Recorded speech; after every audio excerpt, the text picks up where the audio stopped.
ओम अज्ञानतिमिरान्धस्य ज्ञानाञ्जनशलाकया चक्षुरुन्मीलितं येन तस्मै श्रीगुरुवे नमः।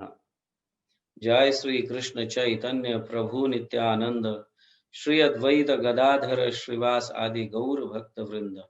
हरे कृष्णा कृष्ण कृष्ण हरे हरे, हरे राम राम राम हरे हरे। हरे कृष्णा कृष्ण कृष्ण हरे हरे, हरे राम राम राम हरे हरे। हरे कृष्णा कृष्ण कृष्ण हरे हरे, हरे राम राम राम हरे हरे। हरे कृष्णा।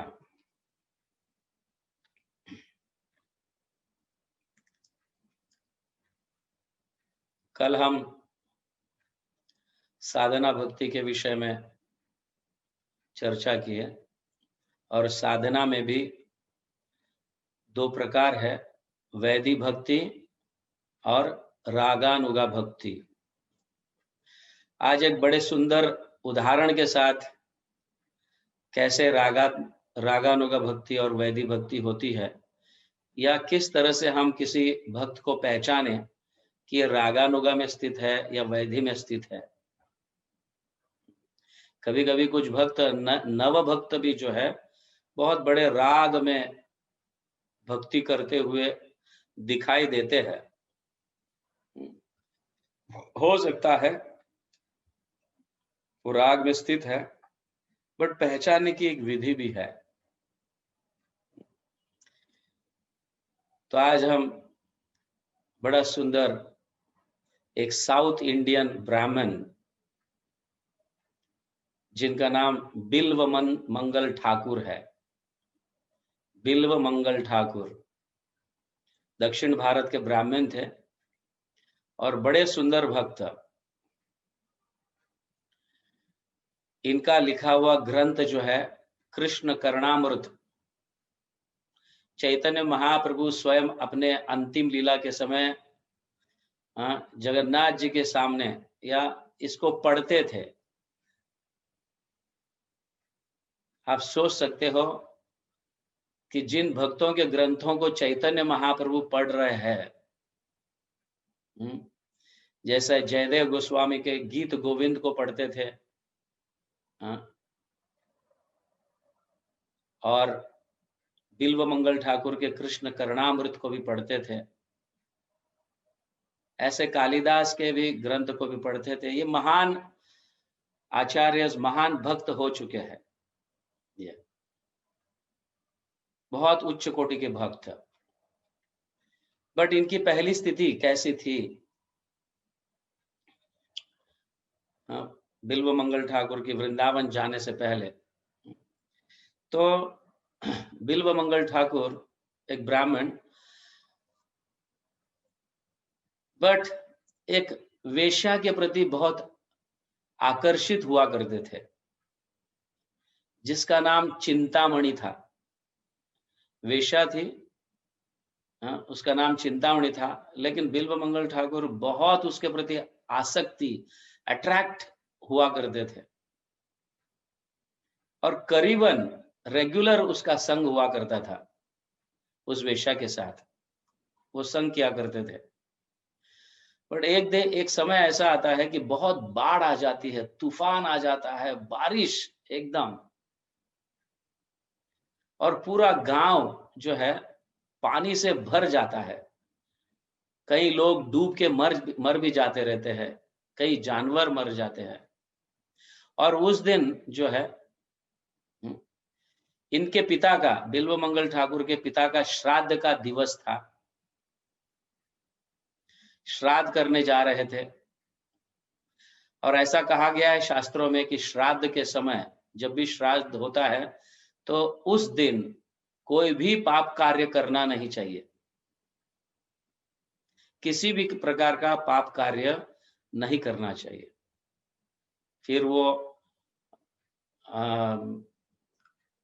पर स्त्री पर पुरुष गमन क्यों ना हो, या फिर व्यभिचार जिसको हम कहते हैं व्यभिचार क्यों ना हो, या जुगार क्यों ना हो, ऐसे कई प्रकार के पाप कृत्य नहीं करना चाहिए।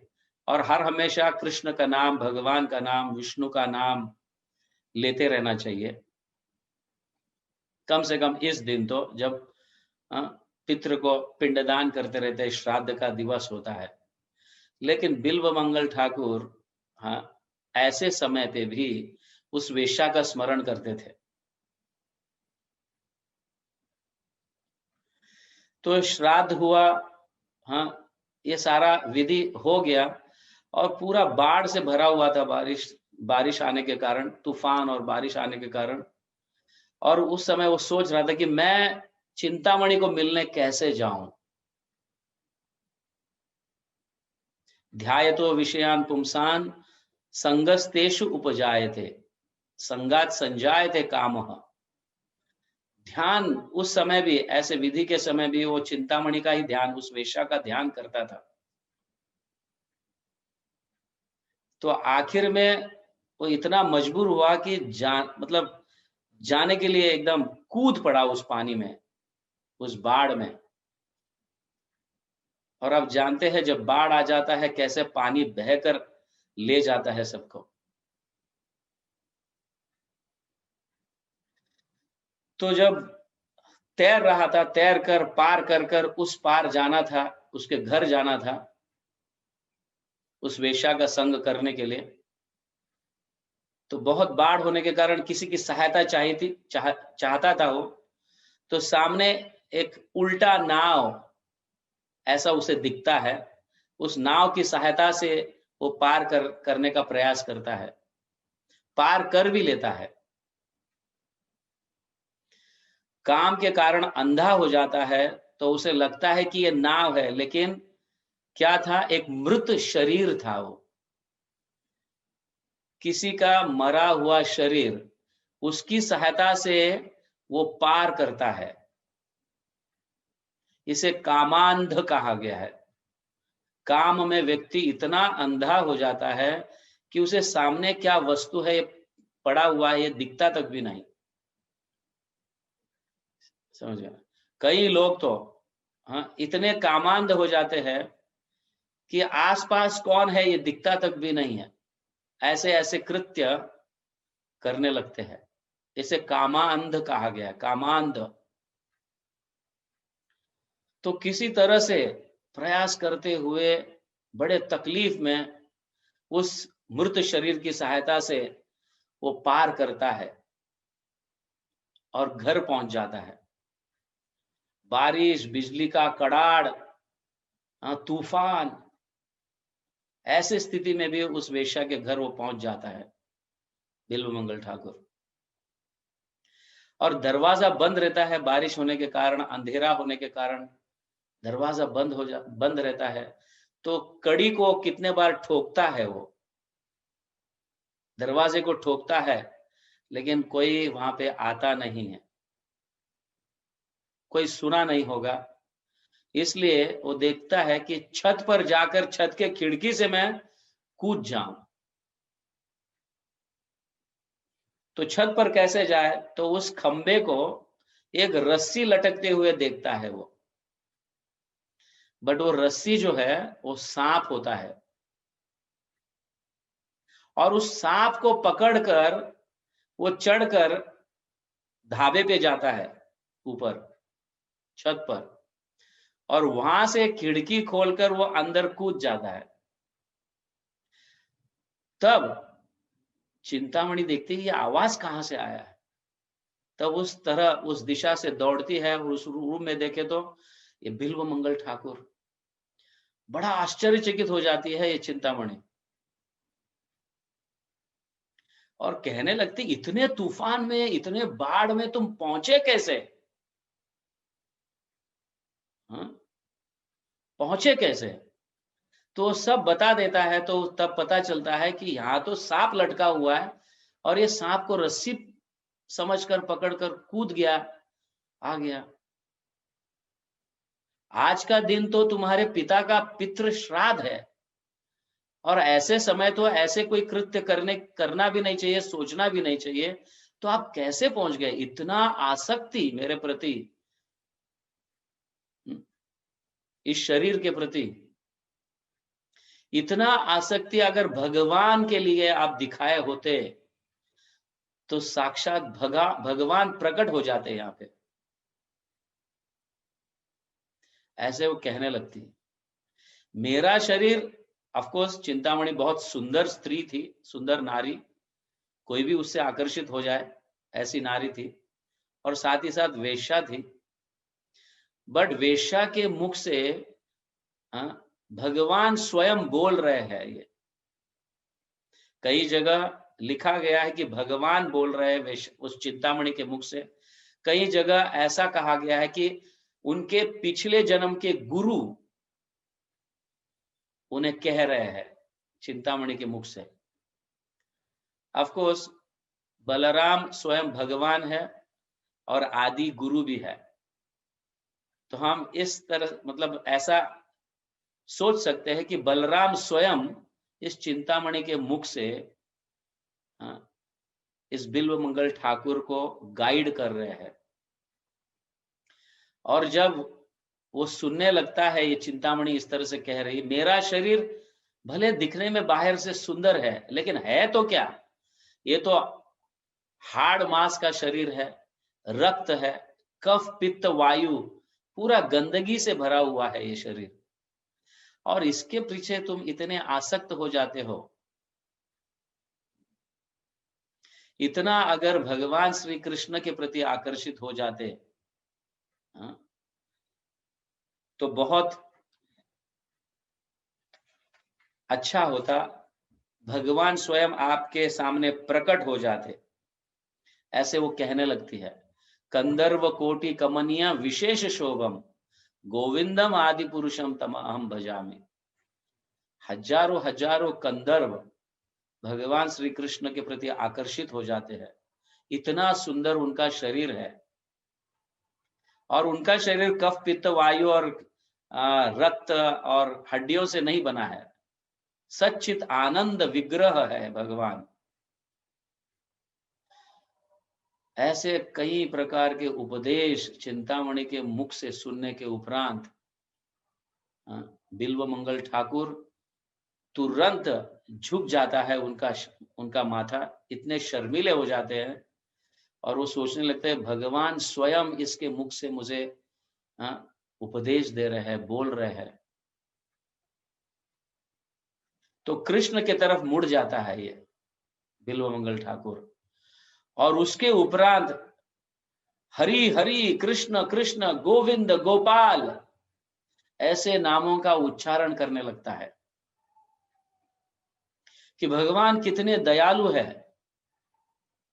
आज के दिन अगर मैं इस श्राद्ध के दिन, पितृ श्राद्ध के दिन दिवस, जो आज मैं श्राद्ध, मेरे पिता को श्राद्ध मतलब पिंडदान करके आया, और आज के दिन में अगर गलत किया होता तो कहाँ कौन सा नरक भोगता, ये सब उसके मन में कंटेम्पलेट करने लगा, वो सोचने लगा। और भगवान स्वयं मुझको गाइड किए हैं, इसके मुख से, चिंतामणि के मुख से भगवान स्वयं मुझे उपदेश दे रहे हैं। तुरंत ही उसको त्याग कर वो चले जाते हैं। तो यहाँ पे हमें लेसन जो है ये लेना है कि किसके मुख से भगवान स्वयं बोलते हैं, इसका हमें अंदाजा नहीं है। जब वेश्या के जिह्वा पर बैठकर भगवान बिल्व मंगल ठाकुर को गाइड कर रहे हैं, ऑफ कोर्स हमारे हृदय में भी परमात्मा है, लेकिन हम परमात्मा जो हृदय में बैठे हैं उसकी बात नहीं मानते। इसलिए यही परमात्मा किसी गुरु के रूप में प्रकट होकर हमें उपदेश देते हैं। यही चैत्य गुरु, परमात्मा को चैत्य गुरु कहा गया है, हमारे हृदय में बैठे हुए हैं, और वो सामने प्रकट हो जाते हैं गुरु के रूप में। तो यहाँ बिल्व मंगल ठाकुर को मतलब भगवान स्वयं जो चिंतामणि के रूप में प्रकट होकर बोलने लगे, और एक बार कहने से वो मान लिए। कई बार तो हमारे गुरुजन कई बार हमें बोलते रहते हैं, समझ गए ना। हाँ, मैं भी कई बार बोलते रहता हूँ कि बैठ जाओ, जप करने के लिए बैठ जाओ, सुबह का समय अच्छा होता है,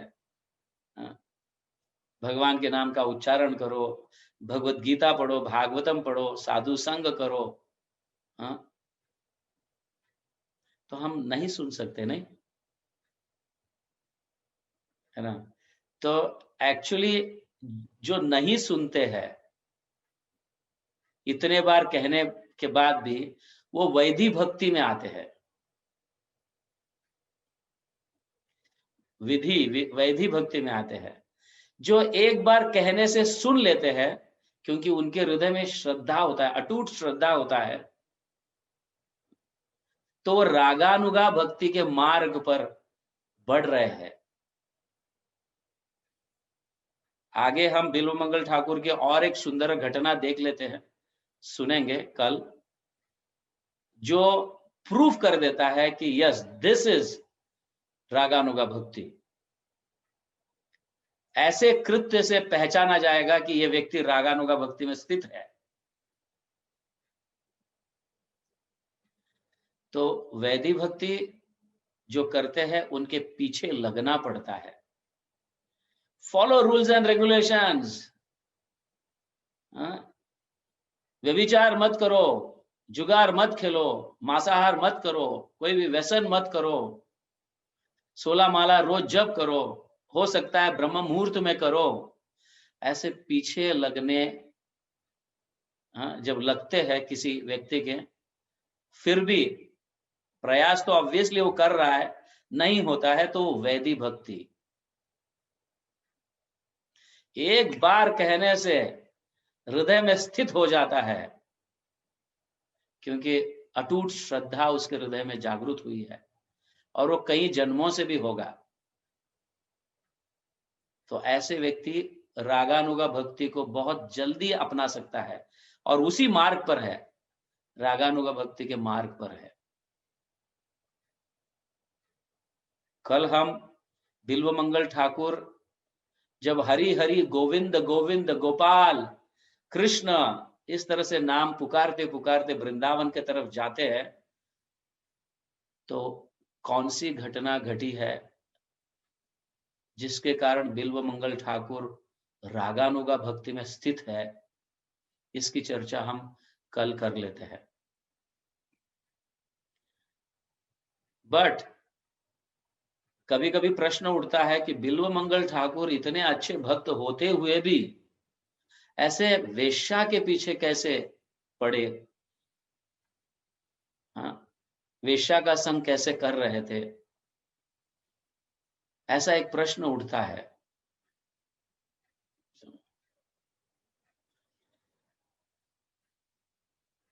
तो ये हमें इस तरह से लेना चाहिए कि भगवान आने वाले पीढ़ी या ऐसे भक्तों को कुछ सिखाना चाहते हैं, और वो अपने शुद्ध भक्तों को चुनते हैं,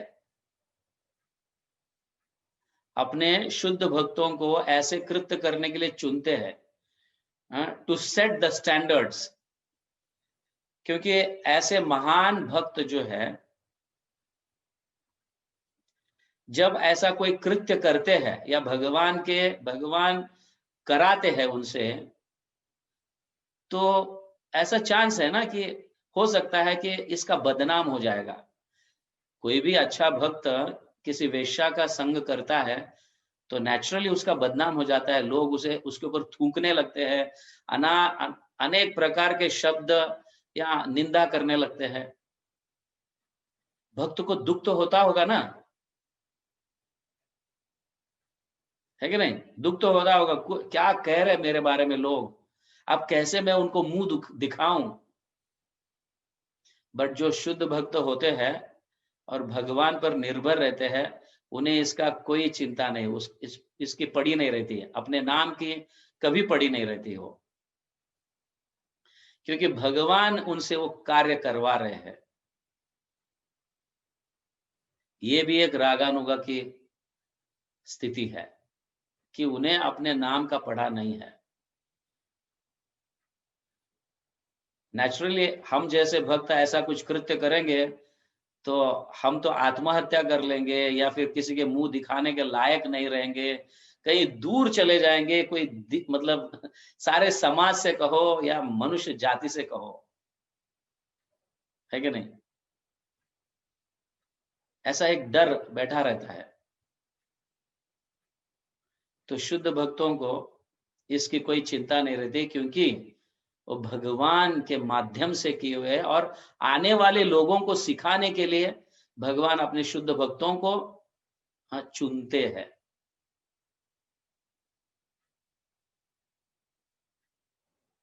इसलिए बिल्व मंगल, और हम दिखावा भी नहीं कर सकते, ओ भगवान ने मुझे चुना ये कृत्य करने के लिए।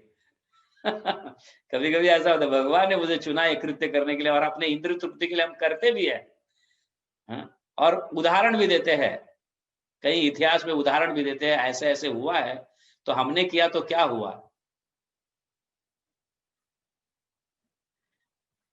बट जब बिल्व मंगल ठाकुर कृष्ण करणामृत लिखते हैं, जिसका चैतन्य महाप्रभु रोज पढ़कर सोया करते थे, गीत गोविंद जो जयदेव गोस्वामी के, और कृष्ण करणामृत बिल्व मंगल ठाकुर का रोज पढ़कर सोया करते थे, तो सोचिए कि वो किस स्थिति के भक्त होंगे, कौन से लेवल के भक्त होंगे।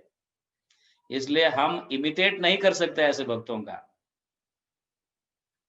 तो ध्यान में रखिए कि हमसे तो पहला ये सारे नियमों का पालन होना चाहिए, क्योंकि हम वैदिक भक्त है, रागानुगे में स्थित नहीं है, और ना ही भगवान हमें आदेश देते या हमसे करवाते हैं। तो ये सोचिए, तो बिल्व मंगल ठाकुर जो है, ही इज नॉट अ वैदिक भक्त, ही इज रागानुगा भक्त, ऐसा कहा गया है।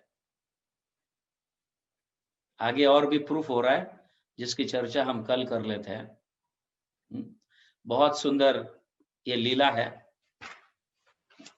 तो कैसे बिल्व मंगल ठाकुर एक रागानुगा भक्त है। ओके, तो नियमों का पालन कीजिए, गुरुजनों के आदेश का पालन कीजिए, वो हमारे अच्छे के लिए कह रहे हैं, हमारे शुद्धिकरण के लिए कह रहे हैं, हमारी भक्ति में उन्नति हो, इसलिए वो कह रहे हैं। तो ये उदाहरण, बिल्व मंगल ठाकुर का उदाहरण लेने का कारण ये है, क्योंकि हम इतने बार कहने के बाद भी हमारे दिमाग में कुछ और चलते रहता है, हम जल्दी मान नहीं लेते किसी चीज को, क्योंकि हमारे हृदय में अनेक प्रकार के कचरा भरा हुआ रहता है। ये स्वाभाविक है, हृदय जब कचरा से भरा हुआ रहता है, तो सारे भक्ति के अनुकूल जो चीज है ना, वो जल्दी अपना नहीं लेते, हम धीरे धीरे अपना लेते हैं, थोड़ा थोड़ा थोड़ा थोड़ा करके। ऑफ कोर्स वैदिक भक्ति का यही एक मतलब ये उदाहरण है, इस तरह से हम ये करते हैं। लेकिन जो रागानुगा भक्ति है, फटाफट फटाफट एक बार कहने, क्योंकि उसका हृदय साफ है और श्रद्धा भी अटूट श्रद्धा है, तुरंत अपनाने लगते हैं। दिस इज द डिस्टिंक्शन, समझ गया ना, डिफरेंस जो है वैदिक भक्ति और रागानुगा भक्ति का, किस तरह से पहचाना जाए। और भी बहुत बड़ी तपस्या है जो कल हम सुनेंगे। ओके, हरे कृष्णा। जगत गुरु श्रील प्रभुपाद की जाय, हरिनाम संकीर्तन की जाय, बिल्व मंगल ठाकुर की जाय, गौर प्रेमानंदे, हरि हरि बोल।